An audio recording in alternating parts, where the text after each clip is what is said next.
सुस्वागतम. लग्नाची बेडी मालिकेच्या आजच्या भागामध्ये आपण पाहणार आहोत की आता अन्वी खूप टेन्शनमध्ये आलेली असते. सिंधू म्हणते की अन्वी काय कसला विचार करतेस. सिंधू म्हणते की अगं अन्वी, मी तुला किती वेळा सांगितलं वास्तू तिथे तसाच तू म्हणायचं असतं. तेवढ्यात राघव तिथे येतो आणि राघवसुद्धा आता अन्वीला समजावतो. तर आता राघव सिंधूला म्हणतो की मधूच्या आईने तुझा जो अपमान केला ना तो मला अजिबात आवडलेला नाहीये सिंधू. राघव म्हणतो की त्यांना तुझा असा अपमान करायची काहीच गरज नाहीये. तेव्हा सिंधू म्हणते की त्या जे बोलल्या ना त्यामध्ये फारसं काही खोटं वाटत नाही मला राघव. तर आता सिंधू म्हणते की तशीही मी मधूची केअरटेकर आहेस. तेव्हा राघव म्हणतो की नाही, डॉक्टर आणि केअरटेकरमध्ये खूप फरक असतो सिंधू. राघव म्हणतो की हा फरक त्यांना कळायला हवा आणि त्याची त्यांना जाणीव करायलाच हवी. सिंधू म्हणते की तुम्ही असं काहीही करणार नाहीये. तर सिंधू म्हणते की कुठल्या अधिकाराने तुम्ही हे सर्व करताय. तर राघव म्हणतो की सिंधू, मी तुझ्यावरती प्रेम करतोय. तर आता राघव म्हणतो की सिंधू, तू एकदा तुझा हात माझ्या हातात दे. तू जर मला परवानगी दिली तर मी त्या मधूच्या आईला त्यांच्या भाषेत उत्तर देतो. सिंधू म्हणते की अन्वीच्या लग्नाची बोलणी करायला माणसं आली तेव्हा ते बोलणी होणं जास्त महत्त्वाचं आहे. त्यानंतर आता सिंधू ही अन्वीजवळ आता चहा देते आणि म्हणते की हा चहा बाहेर घेऊन जा, मी आलेच अन्वी. तर आता तेवढ्यात मधू ही राघव आणि सिंधूला बघते. तेव्हा सिंधूकडे बघत आता मधू विचार करते की सिंधू, मी तुला आणि राघवला कधीच एकत्र येऊ देणार नाही आणि त्यासाठी मी अन्वीचं लग्न कधीच होऊ देणार नाही. इकडे आता अन्वी तो चहाचा ट्रे घेऊन बाहेर येते. त्यानंतर पाठीमागून सिंधू ही तिथे येते. तेव्हा सिंधू अन्वीकडे बघत म्हणते की आमची अन्वी ना खूप गुणी आहे बरं का. नवीन नवीन गोष्टी आमच्या अन्वीला शिकायला खूप आवडतात.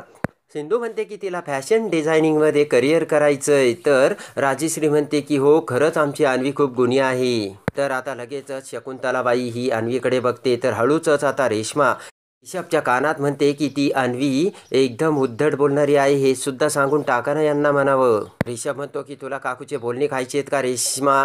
तेव्हा ताबडतोब तू आता गप्प राहा. तर आता इकडे आयुष म्हणतो की आई साहेब, अन्वी आपल्या घराला अगदी साजेशी मुलगी आहे. तर लगेचच शकुंतलाबा म्हणते की आयुषराव तुम्ही गप्प राहा. तर लगेचच शकुंतला बोट करत अन्वीला म्हणते की गळ्यात सोन्याचा साज आणि शकुंतलेचा कमी होणार नाही माज. त्यानंतर आता शकुंतला अन्वीला समोर बोलावते आणि म्हणते की तुझं नाव काय ग पोरी. तेव्हा लगेचच अन्वी म्हणते की माझं नाव अन्वी. तर शकुंतला म्हणते की तुमच्यात पूर्ण नाव सांगायची पद्धत नाही वाटतं. तर लगेचच अन्वी म्हणते की अन्वी योगेश जोशी. तेव्हा शकुंतला म्हणते की तुझं शिक्षण कुठपर्यंत झालं. तर अन्वी म्हणते ग्रॅज्युएशनपर्यंत. शकुंतला म्हणते की मग लगीन करायची एवढी का घाई केलीस तू. तर आता अन्वीला काही बोलता येत नसतं. तर लगेचच आयुष म्हणतो की आईसाहेब, मी तुम्हाला सांगितलं होतं ना अन्वीचं आणि माझं एकमेकांवरती प्रेम आहे म्हणून. तेव्हा शकुंतला पुन्हा आयुषला गप्प राहण्यासाठी सांगते. तर आता शकुंतला म्हणते की तुम्हाला लगीन करायची खूप घाई झाली, पण लगीन केल्यानंतर काय करणार. शिक्षण करणार की घराकडे लक्ष देणार, का ती लोकांच्या कापडांची मापं घेत बसणार तू. तेव्हा अन्वी ही शकुंतलाकडे बघू लागते. तर आता शकुंतला म्हणते की नाही, मी काय म्हणते तुम्हाला त्या फॅशनिंगमध्ये करिअर करायचं ना म्हणून मी तुम्हाला सांगतो. तर लगेचच अन्वी म्हणते की सिम्मा म्हणजे माझी सिंधू मामी माझी आयडियल आहे. अन्वी म्हणते की ती डॉक्टर आहे. तेव्हा ती तिचं करिअर आणि घर दोन्ही गोष्टी अगदी सुंदर मॅनेज करते. अन्वी म्हणते की तेव्हा मी सुद्धा दोन्ही गोष्टी मॅनेज करण्याचा प्रयत्न करेल आणि फॅमिली आणि माझं करिअर या दोन्हीही गोष्टी माझ्यासाठी खूप तेवढ्याच इम्पॉर्टंट असतील. तर आता शकुंतलाबाई गप्प झालेली असते आणि आता अन्वी ही आयुषला खुणावते आणि म्हणते की मी बरोबर बोलले का. तर आयुष देखील खुणावतो.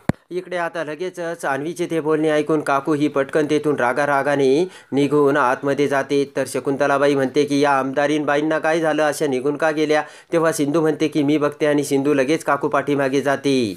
इकडे आता शकुंतला ही अन्वीला सांगते तुझ्या डॉक्टरीनबाईचा जर तू सल्ला घेतला आणि रेफरन्स घेतला तर ते चांगलंच राहील. शकुंतलाबाई म्हणते की मला ही सिंधूच या एकटीच या घरात संस्कारिक वाटते आणि तुझ्यावर जर तिचे संस्कार झाले असतील तर मग काही चिंताच नाही, असे शकुंतला अन्वीला बोलते.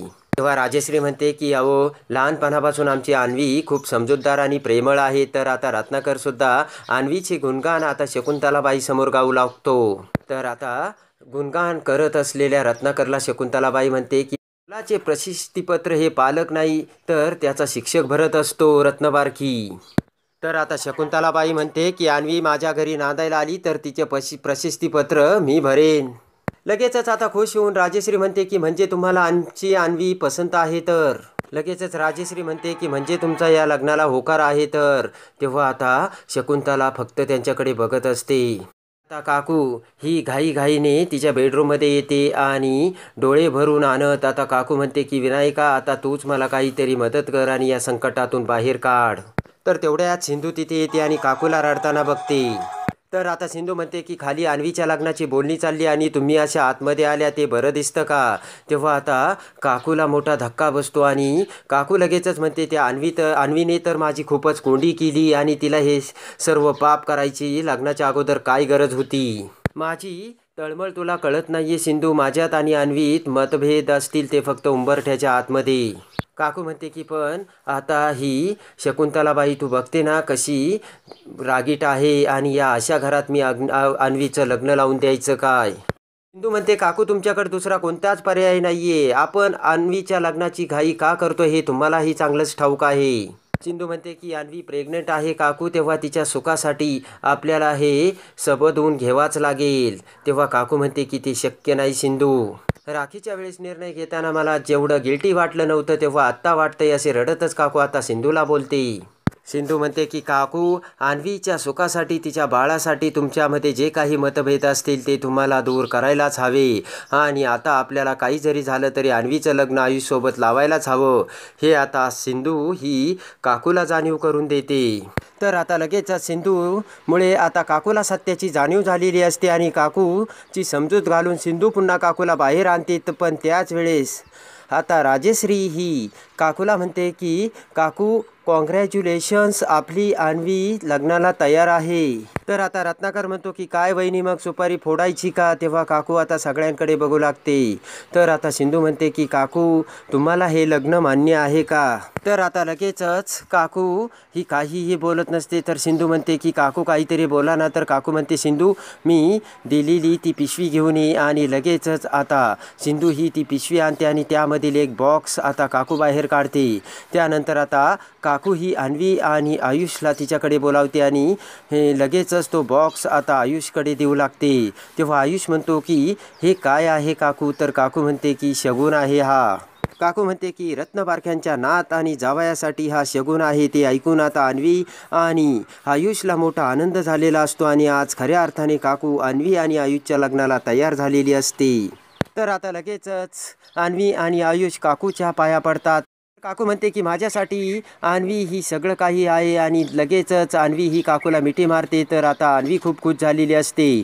त्यानंतर आता सिंधू अन्वीला शकुंतलाबाईच्या पाया पडायला लावते आणि शकुंतलाबाईसुद्धा आता अन्वी आणि आयुषला आशीर्वाद देतात. तर आता राघव इकडे सिंधूला खुणावतं की काकू कशी तयार झाली आणि हे कसं शक्य झालं. तेव्हा आता सिंधूच्या डोळ्यासमोर येते जेव्हा आता सिंधू ही काकूच्या बेडरूममध्ये गेलेली असते. त्यावेळी सिंधूने काकूला सांगितलेलं असतं की काकू आपली अन्वी आता लग्न होऊन सासरी जाणार आहे. तेव्हा काकू म्हणते की त्यामुळेच तर मी गप्प आहे. काकू म्हणते की मी त्यावेळेस फार काही बोलले नाही पण त्यामुळे मी कुणाचीही आमदारकी हिरावून घेतलेली नाही आहे बरं का सिंधू. काकू म्हणते की त्यावेळेस आमच्या पक्षाला घराणेशाहीमुळे टार्गेट केलं जात होतं आणि म्हणून पक्षांनी मला तिकीट दिलं होतं आणि हे या शकुंतलाबाईला चांगलंच ठाऊक होतं. तर आता काकू म्हणते की शकुंतलाबाईंनी सतत माझ्या मार्गात अडथळा आणण्याचा प्रयत्न केला. सुरुवातीला मी काही बोलले नाही पण त्यानंतर मला कळलं की राजकारणात जर टिकून राहायचं असेल तर जशास तशी उत्तर द्यायची आणि मग मला कळलं की तटाशी हो तट आणि उद्धटाशी हो उद्धट आणि याच नीतीने वागायला हवं असं मी ठरवलं. तर सिंधू म्हणते की मला माहिती आहे मनातून तुम्ही कधीच कुणाचं वाईट होवं असं तुम्हाला वाटणार नाही काकू. काकू म्हणते की म्हणजे ती वाटेल ते बोलली ते मी ऐकून घेऊ का सिंधू. तेव्हा सिंधू म्हणते की अजिबात नका घेऊ काकू. सिंधू म्हणते की तुम्ही नका वागू तशा आणि त्यांना असं वाटत असेल की तुम्ही राजकारणात जशा रिॲक्ट झाल्या तशा आत्ताही होत्याल म्हणून तुम्ही तशा वागू नका असे सिंधूने काकूला समजावलेले असते. सिंधू म्हणते की तुम्हाला तर अन्वीचा भूतकाळ माहीत आहे ना. तिला किती त्रास झाला. 10 वर्षापासून अन्वी तिच्या आईपासून लांब होती. सिंधू म्हणते की तेव्हा तिच्या मनावर खूप परिणाम झालाय काकू आणि आता या अवस्थेत जर अन्वीचं लग्न मोडलं तर तिच्या मनाची काय अवस्था होईल याचा तुम्ही विचार केला का काकू. असे आता सिंधू ही काकूला समजावते आणि यामुळे अन्वी ही तुटून जाईल आणि कुठेतरी निघून जाईल. जर असं झालं तर तुम्ही राखीताईला काय उत्तर देणार आहात काकू. असे आता सिंधू ही अन्वी काकूला बोलते. इकडे आता काकू म्हणते की माझं मन आणि माझं वैर हे सगळं उंबरठ्याच्या बाहेर आहे. काकू म्हणते की माझ्या त्या जगाचा परिणाम मी माझ्या नात्यावरती नाही होऊ देणार. काकू म्हणते की आता या क्षणी अन्वीचा आनंद माझ्यासाठी सगळ्यात महत्त्वाचा आहे सिंधू. तर आता ते सर्व सिंधूच्या डोळ्यासमोर येत असतो. तर लगेचच राजश्री रत्नाकर सिंधूला पेढे आणायला सांगतात. तर सिंधू पेढे आणायला आतमध्ये जाते तेव्हा लगेच शकुंतलाबाई म्हणते की आमदारीनबाईंना चांगली बुद्धी झाली यासाठी सुद्धा पेढे वाटा. तर आता काकू म्हणते की सारासार विचार करायला थोडासा वेळ गेला शकुंतला. तेवढ्यात आता सिंधू ही पेढे घेऊन येते आणि पटकन आता शकुंतलाच्या तोंडात पेढा भरवते. आणि त्यानंतर आता सिंधू ही काकूला पेढा भरवते. तर शकुंतलाबाई म्हणते की जरा गोड चहा मिळेल का. तर सिंधू म्हणते मी आणते. आणि अन्वी आणि सिंधू आतमध्ये जातात. त्यानंतर आता राघव, राजश्री, रत्नाकर सर्वजण आयुषला कॉन्ग्रॅट्स करतात. तर आयुष खूप खुश झालेला असतो. तर आता आयुष म्हणतो की थँक्यू सर. तर राघव म्हणतो की सर नाही. राघव म्हणतो सर नाही मला मामा म्हणायचं. तर आयुष म्हणतो राघव मामा तुम्ही अन्वीची आता अजिबात काळजी करू नका. आयुष म्हणतो की मी अन्वीवरती खूप प्रेम करतो तेव्हा तुम्ही काही काळजी करू नका मी तिची काळजी घेईल. तर राघव म्हणतो मग मला आता कुठल्याच गोष्टीची काळजी नाही आहे. राघव म्हणतो कारण माझा तुझ्यावर पूर्ण विश्वास आहे. All the best Ayush. तर आयुष हा राघवला थँक्स करतो.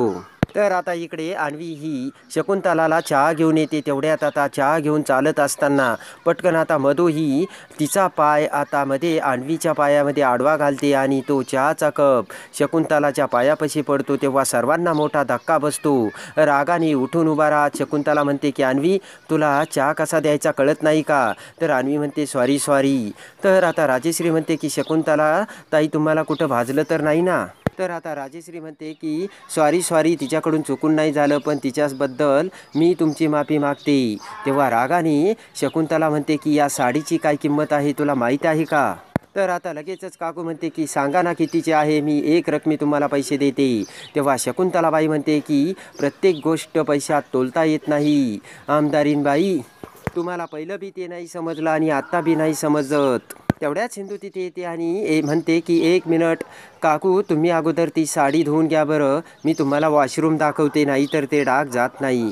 तर अन्वी म्हणते की सीमा मी घेऊन जाते त्यांना. तर सिंधू म्हणते जा घेऊन मी तोपर्यंत जेवणाचं बघते. आणि अन्वी आता शकुंतलाबाईला वॉशरूमकडे घेऊन जाते. तर आता राघव हा पुन्हा काकूला समजावत सांगतो की काकू तू शांत राहण्याचा प्रयत्न कर. त्या अन्वीच्या सासूबाई आहेत त्यामुळे प्लीज तुझ्या मनातला जो काही राग आहे तो सोडून दे.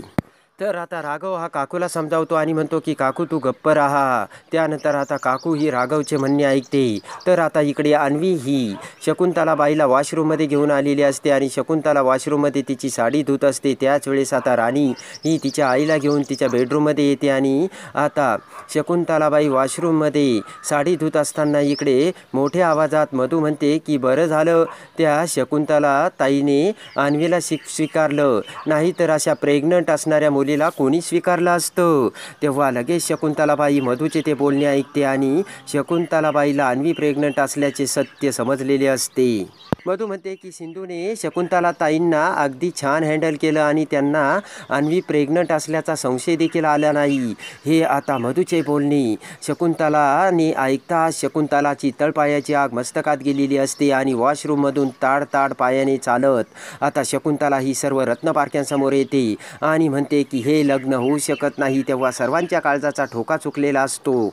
तर रत्नाकर म्हणतो का. तेव्हा शकुंतला म्हणते की या आमदारीनबाई त्यांच्या नातीच्या पोटातलं पाप माझ्या माथ्यावरती मारायला निघाली होती. आणि आता लगेचच ते ऐकून सर्वांना मोठा धक्का बसतो आणि अन्वी प्रेग्नंट असल्याचे शकुंतला समजल्याचे सत्य आता सर्वांना कळालेले असते. तर आता सिंधू ही आता शकुंतलाला अन्वी प्रेग्नंट असून ती आयुषमुळं प्रेग्नंट असल्याचे सत्य कसे समोर आणते आणि मधूच्या नाकावर टिचून आता सिंधू अन्वी आणि आयुषच्या लग्नाचा कसा बार उडवते आणि नंतर आता राघव आणि सिंधू प्रेमाने कसे एकत्र येतात हे बघण्यासाठी बेल नोटिफिकेशनवर क्लिक करून आपल्या चॅनलला लाईक करा, सबस्क्राईब करा.